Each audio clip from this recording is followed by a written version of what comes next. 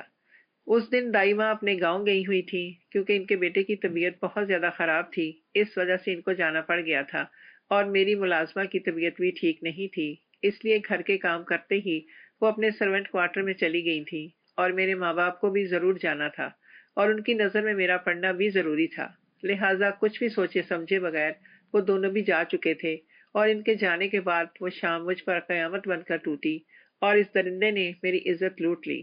2 گھنٹے تک مجھے اپنی ہوس کا نشانہ بنایا، اور اس کے بعد میری حالت خراب دیکھتے وہاں سے بھاگ گیا، اور میرے بے ہوش ہونے کی وجہ سے بہت دیر بعد ملازمہ کو اچانک سے میرا خیال آیا تو وہ گھر کی طرف آئی تاکہ ایک نظر مجھے دیکھ سکے، اور تب مجھے خراب حالت میں لاؤنج میں پڑا دیکھ کر اس کے ہوش اڑ گئے، اور اس نے جلدی سے میرے باپ کو کال ملائی اور ان کو سب بتایا، اور پھر میری ماں اور باپ دونوں جب گھر آئے تو میری حالت دیکھ کر ان کے سر پر قیامت ٹوٹی تھی۔ وہ مجھے لے کر ہسپتال چلے گئے۔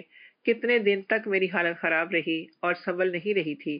میری زندگی برباد کرنے کے بعد وہ درندہ چھپ گیا تھا اور شہر سے باہر بھاگنے کی تیاری کر رہا تھا، مگر اس کو پکڑ لیا گیا تھا اور اب وہ جیل میں بند تھا اور اپنی سزا کاٹ رہا تھا، مگر ان سب سے میری گئی ہوئی عزت واپس نہیں آ سکتی تھی۔ اب میری ماں کو میری دادی کی باتیں سمجھ آنے لگی تھیں، اور میرا باپ بھی یہ احساس کرنے لگا تھا کہ کاش اس نے اپنی ماں کی باتیں سنی ہوتی اور اپنی بیوی کو ذرا قابو میں رکھا ہوتا، تو آج ان کی غفلت کی وجہ سے ان کی اکلوتی بیٹی برباد نہ ہوئی ہوتی۔ میرے والدین نے دادی سے معافی مانگی تھی اور وہ دادی کو اپنے گھر لانا چاہتے تھے، مگر میں اس گھر میں رہنا نہیں چاہتی تھی۔ میں نے دادی کے پاس رہنے کا فیصلہ کر لیا تھا، اور کیونکہ اب میری بربادی سے میرے ماں باپ کو بھی ہوش آ گیا تھا، اس لیے میرے دادی کے پاس چلے جانے کے بعد انہوں نے بھی اپنا گھر بیچا اور وہیں آ کر رہنے لگے اور میرے ساتھ ہی رہتے۔ مگر اب اس سب سے کچھ نہیں ہو سکتا تھا، میری زندگی خراب ہو چکی تھی۔ آج اس واقعے کو 5 سال بیت چکے ہیں۔ میں یونیورسٹی پڑھنے جاتی ہوں تو مجھے آج بھی مردوں کے قریب آنے سے خوف محسوس ہوتا ہے، اور آج بھی مجھے کسی سے فری ہوتے ہوئے گھبراہٹ ہوتی ہے کہ کہیں اسے میرے ماضی کے بارے میں پتہ نہ چل جائے کہ میرے ساتھ کیا ہوا تھا۔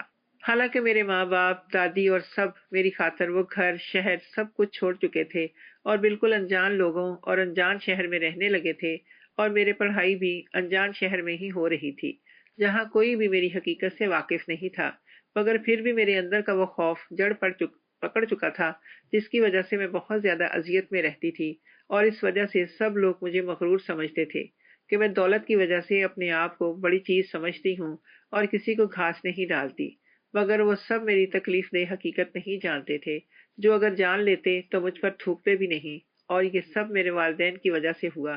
کاش بیٹیوں کے والدین اتنے غافل نہ ہوں کہ ان کی غفلت ان کی بیٹیوں کو جیتے جی موت کے گھاٹ اتار دیں۔ مائیں تو بیٹیوں کے پیدا ہوتے ہی چوکنا ہو جاتے ہیں، اور ان کو تو سگے رشتوں سے بھی ڈر لگنے لگتا ہے، کیونکہ بیٹیوں کے معاملے میں وہ بہت حساس ہو جاتی ہیں، مگر میری ماں کو اپنی عیاشیوں سے ہی فرصت نہیں تھی، ان کے اپنے چونچلے ہی ختم نہیں ہوتے تھے۔ کہتے ہیں وقت سب سے بڑا استاد ہوتا ہے اور انسان کو ایسے سبق سکھاتا ہے جو تا عمر انسان بھول نہیں پاتا۔ میری ماں کو بھی سبق مل گیا تھا، مگر وقت ریت کی طرح ہاتھوں سے پھسل چکا تھا۔ اب بیٹھ کر افسوس کرنے کے سوا ان کے پاس کچھ بچا نہیں تھا۔ اس کہانی کو سننے کا مقصد بھی یہی ہے کہ اگر کوئی ماں غفلت کی نیند سو بھی رہی ہے تو اپنی آنکھیں بند کیے ہوئے نہ رہے، اسے بیدار کر سکے اور اس سے پہلے پچھتا